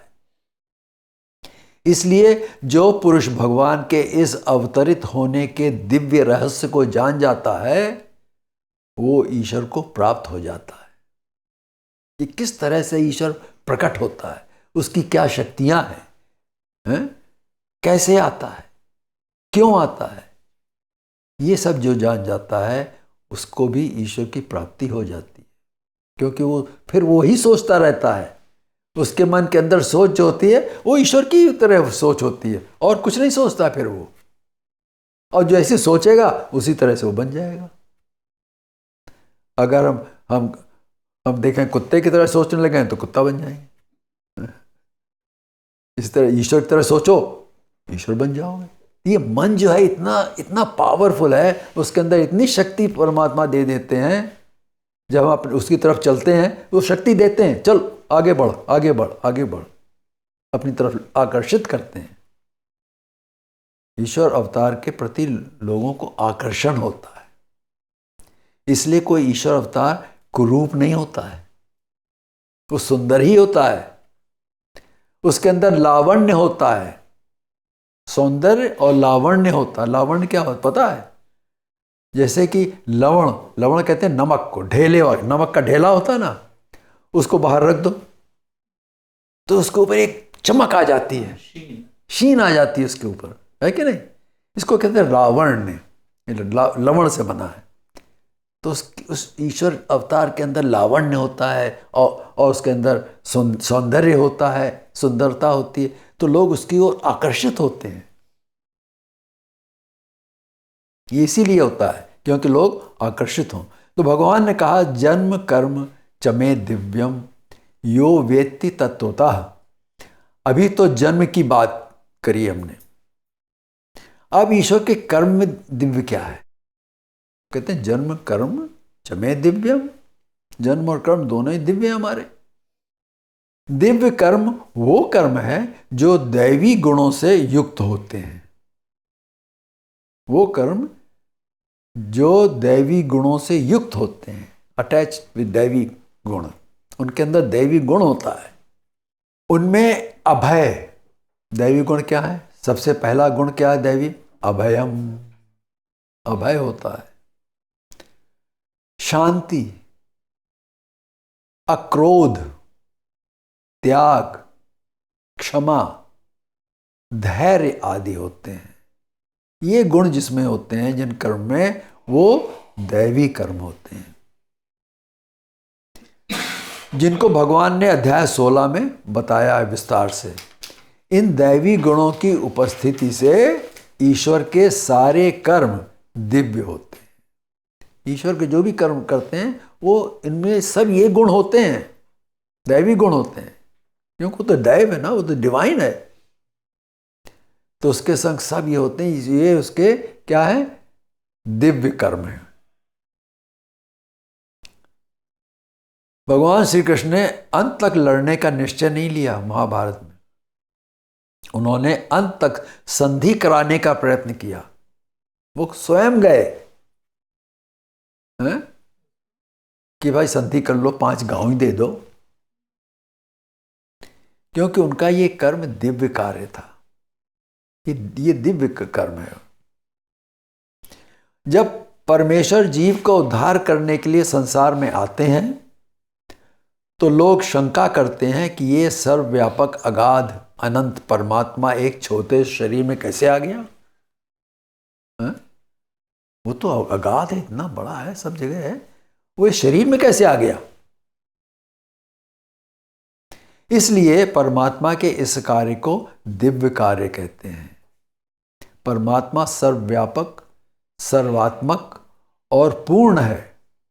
पूर्णमिदं पूर्णमदः है कहा कि नहीं कहा? वो पूर्ण है, अपने में ही पूर्ण है, उसको कुछ नहीं चाहिए, वो तो अपने में सब शांत बैठा आनंद ले रहा है। वो तो जिसका टुकड़ा नहीं होता है, वो स्वरूप कैसा है? उसका विभाजन नहीं हो सकता है, और वो बना जैसा का तैसे ही रहता है, इम्यूटेबल हो गया वो ना। जिसने सारे संसार को चारों ओर से घेरा हुआ है, और वो एक शरीर में कैसे आ जाता है? समझने की बात है कि नहीं है? जो ये समझे वही ज्ञानी है। तो परमात्मा कैसे आता है संसार में, अवतार कैसे लेता है? जैसे पानी के ऊपर बुलबुला उठता है, पानी बह रहा है, उसके ऊपर बुलबुला बन गया। ये बुलबुला पानी से जुड़ा रहता, हमेशा पानी से अलग नहीं होता है, और बॉडी ऑफ वाटर में जुड़ा रहता वो, फिर भी वो पानी से ऊपर चलता है, हैं? पानी से जुड़े होते हुए भी उसकी उस बुलबुले की सत्ता, एंटिटी, उसकी पावर जो है वो अलग होती है। उसके अंदर चमक होती कि नहीं होती? बुलबुला चमक रहा है। ये उस जल निकाय, बॉडी ऑफ वाटर से जुड़ा होते हुए भी साथ ही साइमल्टेनियसली उससे अलग भी है। समझ रहे हैं आप? वो जुड़ा है बुलबुला बॉडी ऑफ वाटर से, लेकिन फिर भी उससे वो अलग है। ये ईश्वर का विरुद्ध धर्म कहलाता है, होते हुए भी नहीं है। ज्ञानियों ने इस ईश्वर जन्म की व्याख्या इसी तरह से करी है कि जैसे पानी के ऊपर बुलबुला उठ जाता है, इस तरह से अवतार आ जाता है। वो जुड़ा हमेशा पानी से ही है, लेकिन थोड़ा सा प्रकट हो गया, अपने को प्रकट कर दिया उसने। शरीर पानी की भांति अगाध है, उसके ऊपर जो बुलबुला उस जल से संबंध रखते हुए बिना उससे अलग हुए उठता है, क्योंकि वो ईश्वर अछेद्य भेद्य है, उसका विभाजन नहीं हो सकता है, वो जैसा का तैसा ही रहता है। कुछ औरों ने, जैसे कबीर आदि ने कहा कि परमात्मा एक समुद्र के पानी की तरह है, उस पानी को शरीर रूपी घड़े में डाल दिया, अब वो घड़ा समुद्र पर तैर रहा है, तो जब उसके अंदर भी पानी है और भीतर बाहर भी पानी है, और जब वो घड़ा टूटा तो दोनों पानी एक से मिलकर एक हो गए। ये उनका कहना है, उनका मत है। इसके कहने के अनुसार बड़े पानी में से निकाल कर छोटे घड़े में पानी डाल दिया गया, तो क्या हो गया? विभाजन हो गया कि नहीं हो गया? घड़ा क्या बन गया? बीच में एक बैरियर बन गया। अब वो जो पानी घड़े के अंदर है वो उससे अलग हो गया। तो ये तो नहीं हो सकता है, क्योंकि ईश्वर स्वरूप का विभाजन तो हो ही नहीं सकता है, वो तो जैसा का तैसे ही रहता है। तो बुलबुले वाला जो उदाहरण है वो ज़्यादा ठीक लगता है, क्योंकि उसमें सदा उस पानी की बॉडी से उस बुलबुले का संबंध बना रहता है और उस पर चलता रहता है वो। तो जो अछेद अभेद ईश्वर का खंडन तो नहीं हो सकता, वो तो सर्वव्यापक है, वो वहीं का वही जन्म लेकर, जहाँ है वहीं से जन्म लेकर अपने को प्रकट कर देता है। ये ईश्वर का दिव्य कर्म है कि वो पूर्ण परमात्मा उस बुलबुले में आ गया। तो ये बुलबुला तो बना, परंतु अव्यक्त में कोई अंतर नहीं आया। बुलबुला क्या हुआ? व्यक्त हो गया, बना कि नहीं बना, लेकिन वो जुड़ा उसी में है, उसमें कोई अंतर नहीं आया। जो अव्यक्त स्वरूप है उसमें कोई अंतर नहीं आया। इसी प्रकार ईश्वर अवतार लेते हैं। बुलबुले में जो वायु है वो अवतार तो हुआ, परंतु अव्यक्त में अंतर नहीं आता है, वो वैसा का वैसा ही रहता है। इसका एक और उदाहरण लेते हैं। जैसे लोहा है, उसको हमने अग्नि में डाल दिया, तपा दिया, और वो लोहा आग की तरह लाल लाल हो गया, बिल्कुल लोहा भी अग्नि बन गया। तो हम कहेंगे कि उसमें सारी आग आ गई या कुछ आग आ गई? या वो लोहा आग से अलग है? वो लोहा ही आग बन गया। जो लोहा तप के लाल लाल हो गया वो खुद ही आग बन गया। क्यों? क्यों? उस पर हम खाना पका सकते हैं, इतनी गर्मी उसके अंदर हम खाना पका सकते हैं। जैसे पत्थर के कोयले में या लकड़ी में आग लगा दी तो वे भी आग बन जाते हैं, क्योंकि हर पदार्थ के अंदर अग्नि भी होती है। अगर अग्नि उसके अंदर तत्व नहीं है तो जलेगा नहीं। वो बाहर से आग लगाते हैं, वो अंदर की आग को जलाता है, तब आग जल लगती है। यह नहीं कि उसके अंदर की आग बाहर की आग से अलग है। इसी प्रकार ईश्वर सर्वव्यापक है। वो बुलबुले में आ गया तब भी वो पानी से मिला भी है। वो सर्वव्यापक परमात्मा सर्वव्यापक ही रहता है, उसमें कोई अंतर नहीं आता। इस प्रकार ये समझो कि जब ईश्वर किसी एक देश में प्रकट होते हैं तो वे उतने काल के लिए अन्यत्र उनका अभाव नहीं होता है। जैसे भगवान कृष्ण वो वहाँ प्रकट हुए तो इसका मतलब ये नहीं कि उतना कम हो गया कहीं स्वरूप, कहीं वो वैसा का वैसा ही है। वो जैसे पानी के बुलबुले की तरह वो निकल आए, उन्होंने अपना प्रकट कर लिया अपने को और अपना कार्य कर रहे हैं। जब शक्ति काम कर रही है, वो थोड़ी कुछ करते हैं, ईश्वर कुछ नहीं करते हैं, वो तो आनंदमय है, वो तो आनंद में बैठे हैं। काम सब शक्तियाँ कर रही हैं। सब शक्तियों को पता है कि ईश्वर की क्या इच्छा है और वो करती रहती है ऑटोमेटिक। परमात्मा पूर्ण है, इसलिए उसके जन्म और कर्म क्या है? दिव्य है, मनुष्य की तरह नहीं है। परमात्मा अपने जन्म और कर्म के लिए स्वरूप से नीचे नहीं उतरता। ये लोग कहते हैं कि ऊपर से उतर के नीचे आ गया परमात्मा, 10वें घर से बैठा था वहां से नीचे आ गया। ये नहीं होता है कि वो स्वतंत्र है और स्वतंत्र रूप से प्रकट भी होता है। उसके कार्य साधारण व्यक्तियों की तरह नहीं होते हैं। भगवान श्री कृष्ण ने पूतना को मारा, उसके पीछे दिव्य उद्देश्य था। ईश्वर अवतार के ऐसे कार्य जिनको क्या कहते हैं? इनको लीला बोलते हैं। वो जीव को सुख देने या जीव को उद्धार करने के लिए होते हैं। अगर अवतार किसी को मारते भी हैं, वध करते हैं, तो वो उनकी लीला है, उतरनीय की लीला बोलते हैं उसको। उसके प्राण निकाल देते हैं। कंस का वध किया ना, कि फिजिकली उसके प्राण निकाल दिए, वो जीव के लाभ के लिए ही है। अगर ईश्वर अवतार पशु पक्षी के रूप में आते हैं, किसी को स्पर्श करते हैं, तो वो उस जीव को संबंध दान देते हैं, हमेशा कुछ देते ही रहते हैं। उनके टच से एक मिलता है। वो कहा गया एक जगह कि ईश्वर इतना समर्थ है, उसकी जब जैसे कोई बहुत समर्थ मनुष्य हो संसार में, तो उसकी इच्छा होती हमारे पास सब कुछ, अब दो लोगों को कुछ देना चाहिए। होती कि नहीं होती?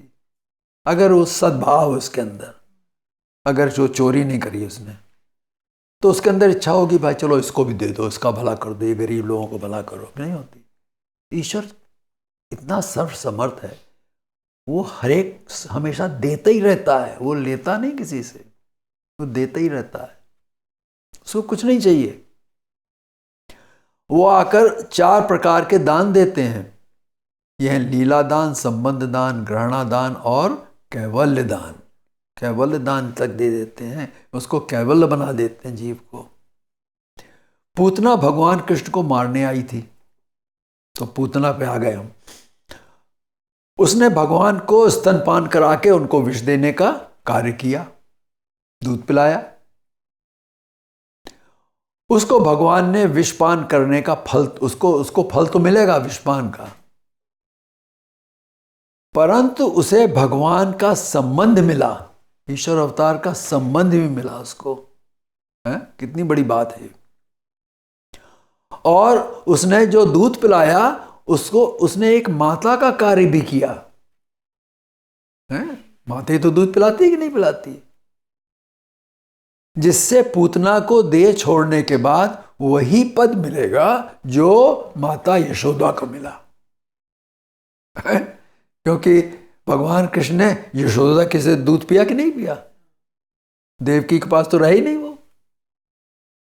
तो जैसे जो यशोदा को मिलेगा पद, वही पूतना को पद मिलेगा कि उसने वो कार्य किया। ये उसकी लीला है। वो अन्याय नहीं, वो न्याय करते हैं, जो जिसने किया उसको वो बिल्कुल देंगे, पूरी तरह से देते हैं। अब वहां एक भगवान ने गोपियों के साथ रास किया, ये उनकी लीला थी। वहां हर गोपी के साथ एक कृष्ण था, और फिर भी कृष्ण बचा हुआ था, अलग था। है? वे गोपियां आत्माएं थीं जिनका उद्धार करना था, उनको उद्धार करना था। कहीं हमने पढ़ा था ये सब ऋषि थे, पुराने बड़े बड़े ऋषि थे जो गोपी बन के आए थे भगवान कृष्ण के पास। ईश्वर अवतार की लीला उनका कोई खेल होता है, जस्ट लीला करते हैं, खेल, जिसके पीछे कोई रहस्य है जिसको हम नहीं जान सकते। क्या रहस्य है वो हम नहीं जान सकते, उस पर अनुमान लगाना ही गलत काम है, और ना हमको जानने का प्रयत्न करना चाहिए, क्योंकि वो तो उनका दिव्य कार्य है, लीला है, वो तो वही जाने। अवतार का वो कर्म दिव्य कर्म है, तो भगवान की लीला पर तर्क नहीं करना चाहिए, केवल उनकी भक्ति ही करते रहना चाहिए। समझ रहे हैं आप? बिल्कुल स्पष्ट यहां पर कर दिया कि कर्म भी दिव्य है, जन्म भी दिव्य है। किस तरह से दिव्य है ये भी हमने देखा। मनुष्य पर जो नियम लागू होते हैं उन्हीं के अनुसार वे परमात्मा के नियमों को देखते हैं। जैसी दृष्टि उसी तरह से परमात्मा को देखते हैं कि नहीं देखते हैं।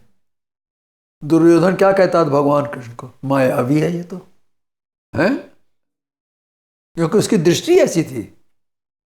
उसका कोई वो क्या करता बेचारा, उसकी दृष्टि ऐसी थी। वो कुछ लोग कहते हैं कि भगवान जो सर्वशक्ति है, वो समर्थ है, तो वे बिना अवतार लिए ही अपनी शक्ति के संकल्प से कुछ भी कर सकते हैं, उनको अवतार लेने की क्या जरूरत है। कुछ लोग ये भी कहते हैं भाई अवतार क्यों लेना, तुम्हारे पास इतनी शक्ति है, इतना समर्थ है, तुम्हारा सामर्थ्य है, तो अपने संकल्प से ही सब कुछ काम कर सकते हो।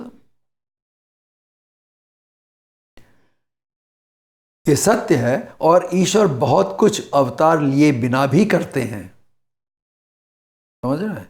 ये भी है, ये मानते हैं भगवान करते हैं, उनके पास समर्थ है, सब कुछ है, और बिना अवतार लिए बहुत कुछ करते हैं वो तो। परंतु जीव उद्धार के लिए उनको दर्शन देकर, ज्ञान देकर और अपने प्रेमी भक्तों को से सेवा दास्य करने का अवसर देकर उनको वो सुअवसर प्रदान करते हैं। अब समझे आप? वैसे तो बहुत कुछ करते रहते हैं, लेकिन जो उनके ज्ञानी, उनके भक्त हैं, जो उनके प्रेमी भक्त हैं, उनको उनको उनको सेवा दास्य करने का अवसर देते हैं। आओ हमारी सेवा करो, तो उसके लिए तो उनको अवतार लेना पड़ेगा, है? उसके लिए वो साकार होते हैं। परमेश्वर निराकार परिकृपावशे सावेव साकार होए, अवतरे, अवतार लेते हैं, अपने को बताते हैं कि मैं ईश्वर हूं, भगवान कृष्ण ने कितनी बार अर्जुन को कहा, तुम देखो मैं ईश्वर हूं। जिसको बताना चाहते हैं उसको बताते हैं, सबको थोड़ी बताते हैं।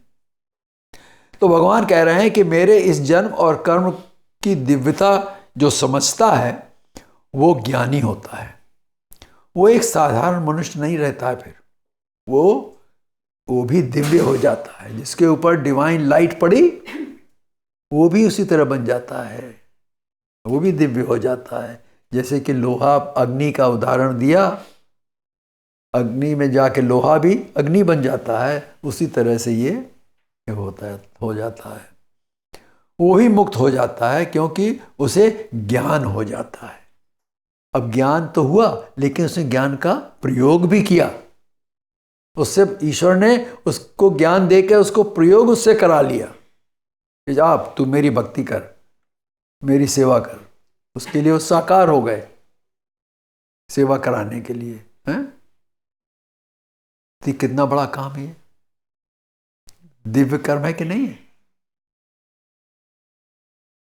भगवान अर्जुन को समझाना चाहते हैं कि मेरे इस जन्म को तू दिव्य जान, क्योंकि अर्जुन ने शंका की थी कि आपका जन्म तो अभी हुआ हमारे साथ और आप बात कर रहे हैं विवस्वान की, है?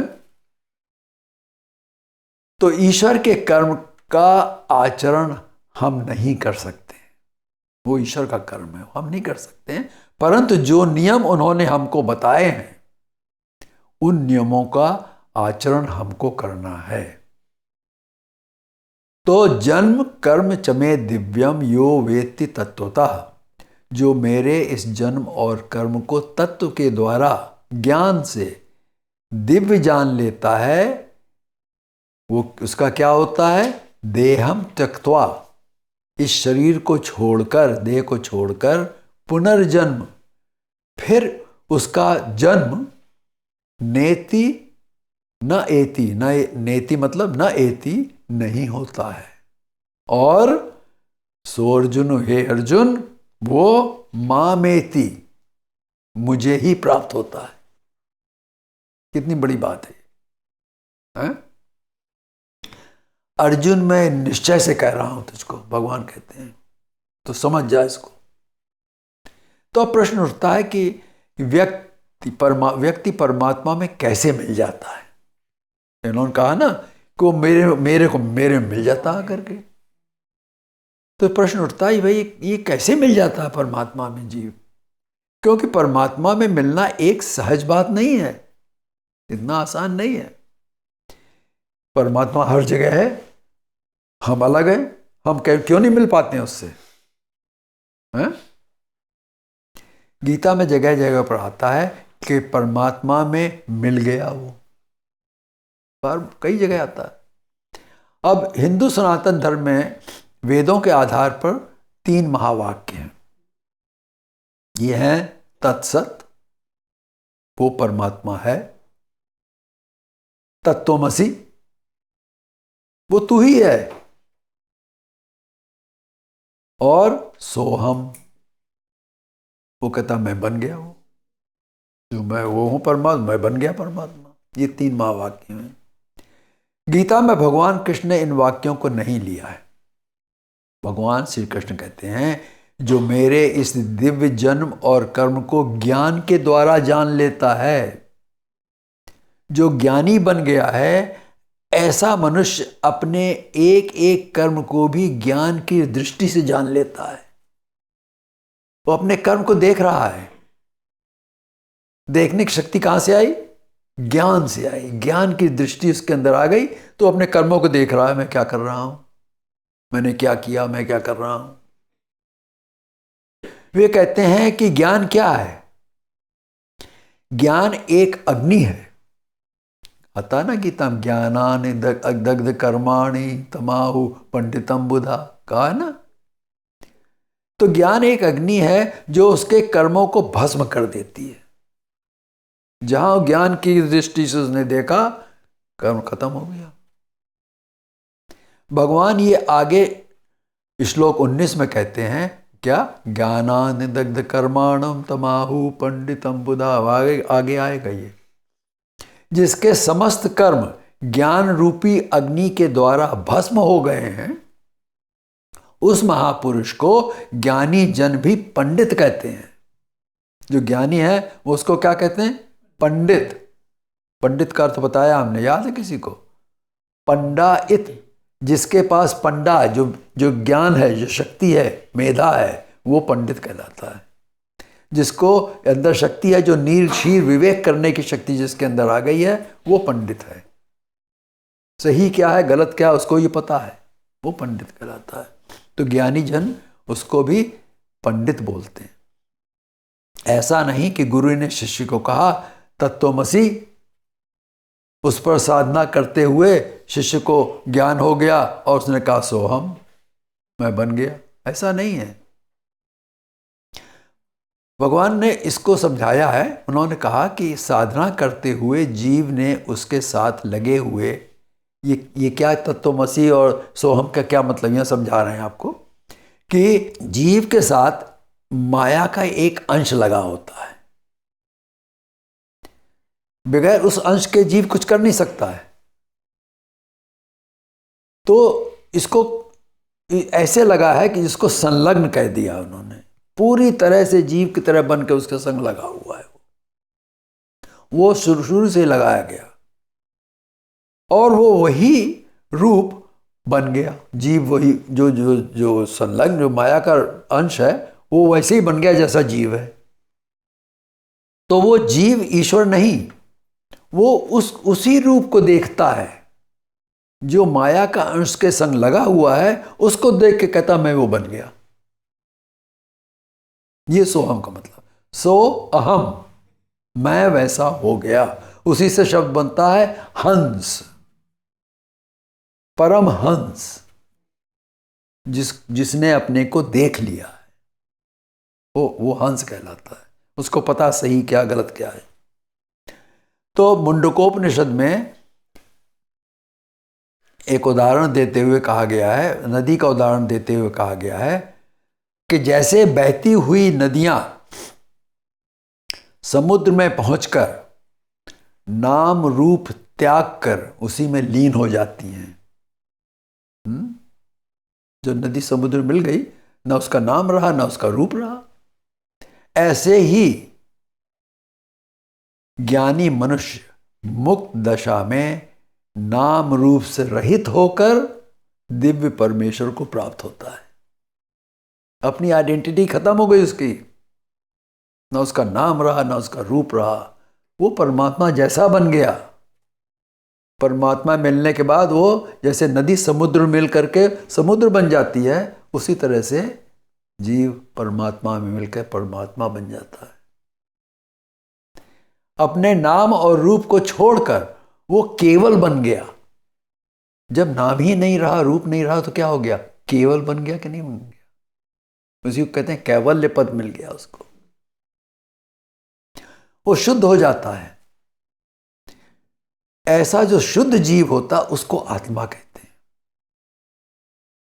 वो जीव जिसका नाम रूप सब चला गया, वो बिल्कुल शुद्ध हो गया, उसको आत्मा कहते हैं। अब समझ रहे हैं आप? तो उसकी दो चीजें उससे अलग हो गई, नाम और रूप। वो पाप को पार कर जाता है। वो हृदय के अज्ञान आदि गुह्य ग्रंथियों से छूटकर अमृत हो जाता है। जो अंदर गुह्य ग्रंथियां बनी हुई हैं, गांठें लगी हुई हैं, उनको खोल करके अलग हो जाता है उनसे। वो हृदय की अज्ञान आदि ग्रंथियां छूटकर अब क्या बन गया? अमृत हो गया। अब उसका जन्म नहीं होगा। फिर अमृत क्या है? फिर से जन्म नहीं होना, वो तो अमृत हो गया। जीव के साथ मूल रूप से अविद्या लगी हुई है। ये तो उसका एक लगी हुई चीज है, जो शुरू से लगी हुई है। और कहां से लगी ये तो मैं नहीं जानता, लेकिन लगी है उसके पास, ये हमने पढ़ा है। ये उसका अज्ञान, उसमें ज्ञान का अभाव है। जिस प्रकार अंधकार को प्रकाश से दूर करा जा सकता है, उसी प्रकार अज्ञान को ज्ञान रूपी प्रकाश से दूर करा जा सकता है। तो ज्ञान क्या है? दिव्य है, प्रकाश है, वो प्रकाशित करता है जीव को। और जहाँ उसने प्रकाशित किया उसका अज्ञान खत्म हो गया, अंधकार चला गया उसका, और वो उजाले में आ गया, और उसको सब दिखाई देने लगा। तो इस श्लोक में कहा कि जो मेरे जन्म और कर्म को तत्व से दिव्य जानता है वो ज्ञानी है, परंतु केवल ज्ञान से ही परमात्मा प्राप्ति नहीं होती है। उसको उद्धार की 4 स्थितियों में जाना पड़ेगा। ज्ञान होने के बाद उद्धार की 4 स्थितियां हैं जिसमें उसको, उसके थ्रू उसको जाना पड़ेगा जीव को। ये अगले श्लोक में आ रहा है। वीतराग भय क्रोधा मन्मया मामुपाश्रिताः बहवो ज्ञान तपसा पूता मद्भावमागताः।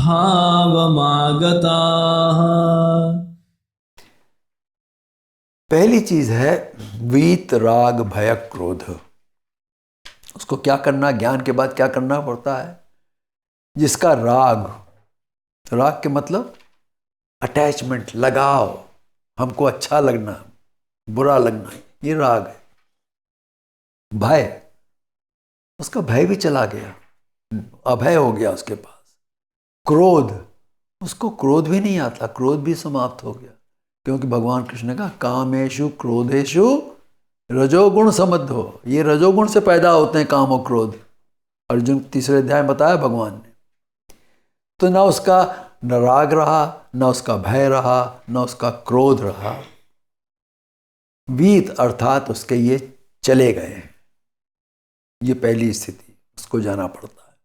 दूसरी स्थिति है मनमया, जिसका मन मुझ में लग गया।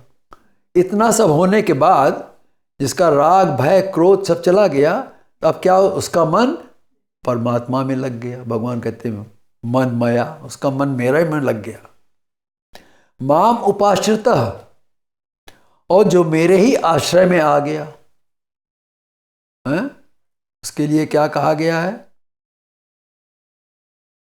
हर चीज, किसी चीज से उसको आश्रय नहीं लेता है। निरालंबी कहते हैं उसको, कोई आलंबन नहीं उसका। अब समझ रहे हैं आप? तो वीत राग भय क्रोध, और उसके अंदर शांति आ गई और उसका मन मुझ में लग गया, भगवान कहते हैं, और उसने मेरा ही आश्रय लिया। अगर कोई जरूरत पड़ती मेरा ही आश्रय लेता है, क्योंकि उसका मन मेरे में लगा हुआ है। वो कहाँ जाएगा, वो हमारे ही पास आता रहता है फिर तो। ज्ञान तपसा पूता, ज्ञान के तप से वो पवित्र होकर, इस प्रकार वो अपने को पवित्र होकर करके मद भाव आगता, मेरे स्वरूप को प्राप्त हो गया, हो जाता है। अब समझ में आए? ज्ञान होने के बाद ये 4 स्थितियों के उसकी होती हैं, और अंत में वो मद भाव आगता, मेरे भाव में, मेरे में ही आ जाता है, वो मेरा जैसा ही बन जाता है। अब लेते हैं 4 नियम जिनके अंतर्गत 4 स्थितियां आती हैं। पहला नियम है मनमया। शब्द है मनमय, परंतु बहुवचन प्लूरल कहने से क्या हो गया? मनमया हो गया। जिसका मन मुझ में लगा हुआ है, तो पिछली स्थिति थी ईश्वर के दिव्य जन्म और कर्म में मन का लीन होना। ये मनुष्य जब भी स्मरण करता है तो वो उस अवतार के कर्मों की दिव्यता को याद करता है। जब लोग जाप करते हैं ना नाम का, तो उसके कर्मों को क्या करते हैं? उसने जो क्रिया करी, लीला करी, उनको स्मरण करता हो, तो वो उस अवतार के कर्मों की दिव्यता को याद करता है। भगवान ने पूतना, यशोदा, देवकी और वासुदेव आदि का उद्धार किया। वो परमेश्वर के इन कर्मों के ज्ञान को लेता है। इस प्रकार वो ईश्वर के दिव्य जन्म और कर्म को याद करता है। कितने दिव्य कर्म थे, कौन कौन से करे भगवान कृष्ण ने। तो उसका मन दिन रात परमात्मा में लगा रहता है, यही सोचता रहता वो सर्वत्र ईश्वर का रूप देखता रहता है।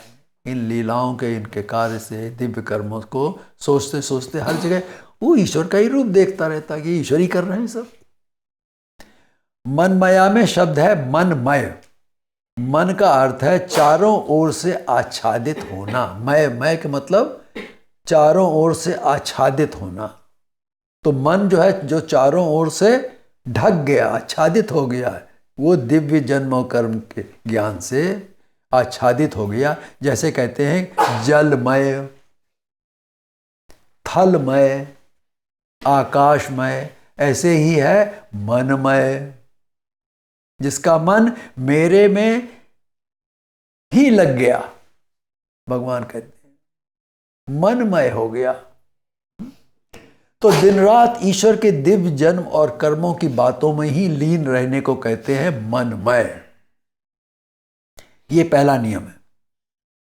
दूसरा नियम है मामुपाश्रिता, जो पूर्ण रूप से मेरा ही आश्रय लिए हुए हैं। उसे किसी और के सहारे की आवश्यकता ही नहीं है। उसको तो परमात्मा का मिल गया, तो उसको क्या चाहिए किसी और से। हम सभी ढूंढते रहते हैं, मित्रों को ढूंढते हैं कि नहीं ढूंढते हैं। कोई मित्र बने जिससे जरूरत पर सहायता मिल जाए, इसीलिए तो मित्र बनाते हैं, या एंटरटेनमेंट के लिए मित्र बनाते हैं संसार में, है कि नहीं।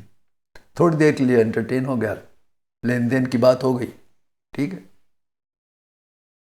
माता पिता अपने बेटे पर ममता डाल देते हैं इस आशा से कि वो एक दिन सहारा बनेगा। होता कि नहीं होता है। जब हम ही माता पिता का सहारा नहीं बने तो हमारी संतान हमारा सहारा कैसे बनेगी, हमको कैसे एक्सपेक्ट करना चाहिए।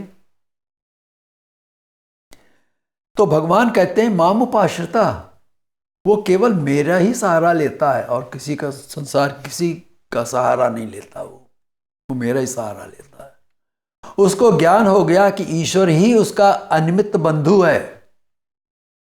बंधु जानते हैं, बंधु शब्द बताया बहुत दिन पहले हमने, जो राजद्वारे श्मशाने। बंधु वो है जो राजद्वार, मतलब जब किसी ने कोर्ट में, राजद्वार में पेशी हो गई तो वहां पे सहायता करने के लिए जो आ जाता है। और श्मशान मतलब जब मृत्यु के टाइम पर जो हमारा साथ देता है, वो हमारा बंधु है। ये बंधु शब्द याद रखना, दो चीजों में ये टेस्ट है उसका। तो परमात्मा हमारा बंधु है, अनिमित्त बंधु है। निमित्त नहीं, मात्र नहीं है, अनिमित्त बंधु है। वो हमारे साथ हमेशा हर जगह रहता है। जहां हम उसको याद करेंगे वहां पर वो तैयार खड़ा है। तो ऐसा जानकर वो परमेश्वर के आश्रय पर स्थिर रहता है। सभी कहते हैं परमात्मा तेरा ही सहारा है, सब कहते हैं ना, एक तेरा सहारा, भजन बना दिया। परंतु फिर भी संसार में औरों का सहारा ढूंढते रहते हैं। कहते भजन तो गाते हैं मंदिर में जाके, अब तेरा सहारा, अब तेरा सहारा, लेकिन सहारा ढूंढ रहे हैं किसी और में। माता पिता सोचते हैं कि बच्चों को राम की कथा बताएं, परंतु राम ने पिता दशरथ की आज्ञा ही तो मानी। दशरथ तो चले गए, तो पुत्र उपाश्रिता न होकर भगवान कहते हैं माम उपाश्रिता हो जाओ। ये सब तभी होगा जब मनुष्य ज्ञान की ओर बढ़ता है। अब तीसरा नियम है वीत राग भय क्रोध। वीत अर्थात खत्म हो जाते हैं। क्या खत्म हो जाते हैं? राग अथवा भोगों पर प्रीति। राग क्या है? भोगों पर प्रीति। भोगों से प्रीति करना राग है। विषय भोग, उनसे प्रीति करना ये राग है। जब तक हमें राग होता है तब तक हम अपनी इच्छा से कर्म करते हैं। तो इच्छा से करते हैं, हमको अच्छा लगता है, हम ये करने के लिए जा रहे हैं, चाहे कुछ भी हो जाए हम करेंगे जा करके उसको। किसी से प्रेम होता है तो हम उसकी बातें सुनते हैं, इसे किसी के प्रति राग नहीं रहता है। इस मनुष्य को किसी के प्रति राग नहीं होता है, उसको कोई भय नहीं होता है। जो सच बोलते हैं उनको भय नहीं होता है, लेकिन ये तो सत्य में ही लीन हो रहा है, तो इसको भय कैसे होगा? उसको तो अभय मिला हुआ है। और वो क्रोध से भी दूर रहता है। ये ना उसको ना तो उसके परिवार के लिए या किसी अन्य के लिए किसी के प्रति नहीं है, क्रोध होता ही नहीं किसी के लिए उसको। ना किसी से प्रेम, ना किसी से द्वेष, ना काऊ से दोस्ती, ना काऊ से बैर। इन दोनों से दूर हो जाता है ये मनुष्य। सांसारिक भोगों से प्रीति को राग कहते हैं। वो आसुरी भाव के दोष काम, लोभ, मद, मत्सर आदि से अपने को दूर करता है। काम, क्रोध, लोभ, मोह, मद, मत्सर। ये विनोबा भावे ने कहा था कि ये जो काम, क्रोध, लोभ, मोह, मद, मत्सर, ये 6 हैं। शेर के तो 5 ही पंजे होते हैं, इसके ऊपर तो 6 पंजों वाला शेर बैठा हुआ है, पकड़े हुए इस जीव को है? हमेशा पकड़े रहता है उसको। तो उससे अपने को छुटकारा दिलाता है, अलग करता है। और दैवी गुण क्या है? अलोभ, अभय, अक्रोध, ये सब जो हैं दैवी गुण हैं। इनको अपने में उतारने का सतत प्रयत्न करता है, लगातार हमेशा प्रयत्न करता है, मेरे अंदर ये अभय आ जाए, अक्रोध हो जाए, ये सब करता है। ऐसा करते हुए एक दिन वो इन दैवी गुणों से युक्त हो जाता है, ये दैवी गुण के संग लग जाते हैं। और चौथा नियम था ज्ञान तपसा पूता। ज्ञान के आश्रय में तप करो, अपने को तपाओ। ज्ञान को पढ़ना, सुनना, ये भी एक तरह से तप है। हियरिंग नहीं, लिसनिंग, मन लगाकर सुनना, ये तप है। तप क्या है इसमें? मन को लगाना, ये तप है, तपस्या है। बहुत कठिन होता है काम। कहीं जाप कर रहे हैं नाम, किसी नाम का, उसमें मन को लगाना, हर अक्षर में मन को लगाओ, जिससे मन इधर उधर न जाए। तभी तो उससे मिलोगे, जुड़ोगे, तभी तो जुड़ सकते हो ना उससे। ये तप है। इससे पवित्रता आती है। जैसे अग्नि में तपने से लोहा पवित्र हो जाता है। सब सोने को अग्नि में तपाओ तो कुंदन बन जाता है कि नहीं बन जाता है? हम पर ज्ञान का प्रभाव होगा। राग, द्वेष, भय रहित होने से उसमें ज्ञान की कला बढ़ने लगती है। ज्ञान एक जैसे चंद्रमा कलाएं होती ना, उसे ज्ञान की कलाएं वो बढ़ती रहती हैं। मनुष्य में असूया नाम का एक दोष है। इसमें मनुष्य दूसरों के गुणों में दोष देखता है, ये असूया कहलाता है। लोग के अंदर गुण है, ये कहता है इसके अंदर दोष है, ये तो क्या है। ऐसा करते करते वे दोष उसी मनुष्य में आ जाते हैं। जो दूसरों में के गुण में दोष देखता है, वो दोष उसके अंदर आ जाते हैं। इसी प्रकार अगर ज्ञान दूसरों से लो तो ज्ञान में वृद्धि होती है। ज्ञान तो देने के लिए होता है ना, अपने जेब में रखने के लिए ज्ञान नहीं होता है। जितना ज्ञान को बांटो उतने ज्ञान बढ़ता है। इसलिए भगवान कहते हैं ज्ञान तपसा पूता। इस ज्ञान से जो पवित्र हो जाते हैं, अर्थात जिनके अंतःकरण में ज्ञान स्थिर हो जाता है, सिचुएटेड हो जाता है, उसके अंदर अंतःकरण मतलब मन, बुद्धि, चित्त, अहंकार सबके अंदर, बुद्धि के अंदर विशेष रूप से स्थिर हो जाता है, तो ज्ञान कहता है कि क्रोध को क्षमा से, दुष्टता को साधुता से, और लोभ को दान से, और सत्य से असत्य को जीतना चाहिए। समझ में आई बात? नहीं। क्रोध को क्षमा से, क्रोध को कैसे जीते? क्षमा से। और दुष्टता को साधुता से। लोभ मतलब कृपणता को दान से, दान दो से लोभ कम होगा। और सत्य से असत्य को जीतना चाहिए। तो ज्ञान पाकर इन 4 नियमों के अनुसार आचरण करके जो पवित्र हो जाता है वो मद भाव आगता, वो मेरे मतलब परमेश्वर के भाव को अर्थात ईश्वर स्वरूप को प्राप्त होता है। तो ज्ञान पाने के बाद ये सब आचरण करना है ना, ये थोड़े कि ज्ञान पा लिए छुट्टी हो गई, एक दिन गीता सुन ली महीने भर छुट्टी है? इससे कुछ नहीं। इस ज्ञान को प्रयोग में लाओ, अपने यूज करो इसको। तो परमात्मा से मिलने के लिए ये 4 साधन हैं, मनमय, माम उपाश्रित, वीतराग भय क्रोध और ज्ञान तपसा पूता।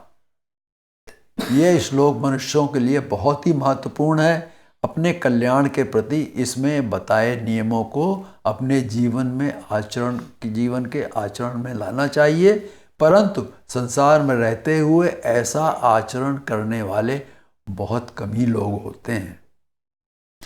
ये जानते हुए भगवान ज्ञान से उतरकर अर्जुन को कहते हैं, ज्ञान बात छोड़कर अर्जुन को कहते हैं, अगर तुम इस तरह से ज्ञान का संबंध न भी कर सको, इन 4 तरह से न कर सको, अगर तुम्हारे मन में सांसारिक वस्तुओं का ध्यान हो, उनको भी मैं देता हूं। अगर तुमको सांसारिक वस्तु हो मैं दे दूंगा तुमको। वो हर चीज देते हैं, वो उनके पास सब कुछ है देने के लिए। ज्ञान चाहिए तो ज्ञान दे देंगे, सांसारिक वस्तुएं चाहिए सांसारिक दे देंगे। कहते मुझसे मांगो, तुम और दूसरों के पास क्यों जाते हो? माम उपाश्रित, मेरा आश्रय लो, मुझसे मांगो, मैं दूंगा तुमको। ऐसी कोई चीज नहीं जो मैं नहीं दे सकता। तो अगले श्लोक में भगवान ने विषय को पलट दिया। अब यहां से अगली बार करेंगे।